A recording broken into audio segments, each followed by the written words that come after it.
जैसे कि इससे पहले वाले वीडियो में हमने देखा कि हमने सी लैंग्वेज को स्टार्ट कर दिया है इस सिलेबस में।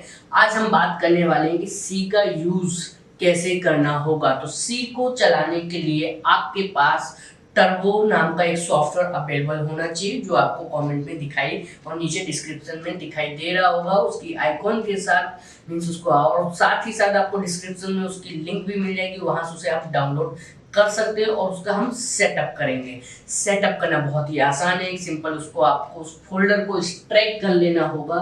एक्सट्रैक्ट करने के बाद आपको उसमें एक सेटअप नाम की फाइल मिलेगी। उस सेटअप नाम की फाइल पे आप जैसे ही क्लिक करेंगे वो इंस्टॉलेशन के लिए आएगा। वहां पर आपसे पूछेगा एग्री का ऑप्शन, उस एग्री पे क्लिक कीजिए और नेक्स्ट पे जैसे ही आप क्लिक करते हैं वो इंस्टॉल होना शुरू हो जाता है और आसानी से इजीली इंस्टॉल हो जाता है। और उसके आइकॉन को हम रखेंगे डेस्कटॉप के ऊपर अवेलेबल करेंगे, जिससे कि हमें वो आसानी से स्टार्ट करने को मिल जाए।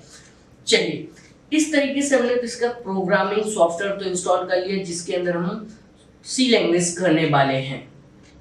अब सी लैंग्वेज के द्वारा बनता क्या क्या है उसके बारे में हम बात करते हैं। तो सी लैंग्वेज के द्वारा आप तीनों ही प्रकार के सॉफ्टवेयर बना सकते हैं। कौन कौन से तीन प्रकार के सॉफ्टवेयर?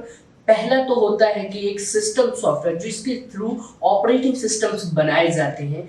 एक होता है एप्लीकेशन सॉफ्टवेयर, जिसमें आप जैसे कि MS ऑफिस चलाते हैं, माइक्रोसॉफ्ट ऑफिस। तो ये सब क्या है, वो जैसे कि ब्राउजर यूज करते हो, क्रोम, फायरफॉक्स, तो ये सभी क्या है कि लैंग्वेजेस के द्वारा, सी लैंग्वेजेस, कुछ कमांड्स के द्वारा, सी लैंग्वेजेस के द्वारा इन्हें तैयार किया जाता है। यानी कि ये सभी क्या है, एप्लीकेशन सॉफ्टवेयर हैं। अगर हम उसकी तीसरे सॉफ्टवेयर की टाइप की कैटेगरीज की बात करते हैं तो उसमें आपको मिलता है यूटिलिटी सॉफ्टवेयर। यूटिलिटी सॉफ्टवेयर में क्या होता है कि आप जैसे कि बेसिकली ऑपरेटिंग सिस्टम के अंदर आपको बिल्टेड आपको सॉफ्टवेयर जो मिलते हैं, जैसे like paint, notepad, MS word, MS pad, word pad, ये जो, और या calculator, 3D paint, image viewer, ये सब चीजें क्या है, या मल्टीमीडिया व्यूअर, ये सभी क्या है, बिल्टेड फॉर्मेट में होते हैं। ये जो हमें यूटिलिटी सॉफ्टवेयर के कैटेगरी में इसको हमें इंक्लूड करना पड़ता है। ये सारे सॉफ्टवेयर आपको देखने को मिलते हैं। यानी कि इन सारे सॉफ्टवेयर को बनाने के लिए सी लैंग्वेज का यूज किया जाता है। अब हम बात करते हैं कि सी लैंग्वेज के अंदर अगर हम देखें तो वो चलता कैसे है या यूज कैसे होता है। तो सी लैंग्वेज की जो हमने अभी सॉफ्टवेयर इंस्टॉल किया था, उस सॉफ्टवेयर के अंदर पूरा का पूरा एक पैकेज फाइल होता है, जिसके अंदर सारी लाइब्रेरी अवेलेबल होती है उस प्रोग्राम्स को रन कराने के लिए। जो प्रोग्राम हम बनाएंगे, मीन सिस्टम को हम समझाएंगे कि सिस्टम किस तरीके से वर्क करे या प्रोसेसर किस तरीके से चले, वो लॉजिक हमारे माइंड से होके उस सॉफ्टवेयर को हम क्रिएट करेंगे और सिस्टम उसी तरीके से वो वर्क करता है।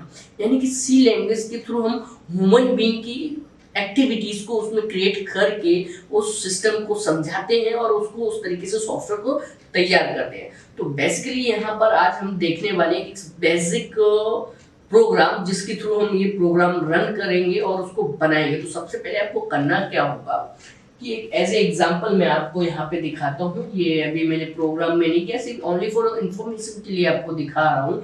तो आप उसमें देख रहे हैं तो पहली लाइन जो लिखी है, h include studio.h and greater than less than के अंदर आपको लिखा हुआ दिख रहा होगा फर्स्ट लाइन।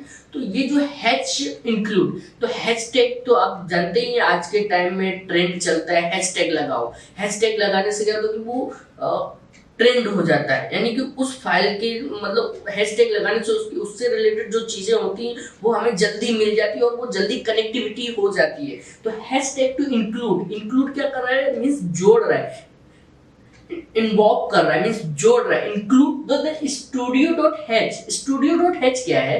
studio एक प्री प्रोग्रेस फाइल है, जिसके अंदर ऑलरेडी पहले से ही प्रोग्राम्स की फाइल बनी हुई है। उसके अंदर पहले से ही फंक्शंस अवेलेबल हैं जो हम प्रोग्राम के अंदर करने वाले हैं, राइट। देन नीचे आप देख रहे हैं void and main and then bracket open and close लगाया हुआ है।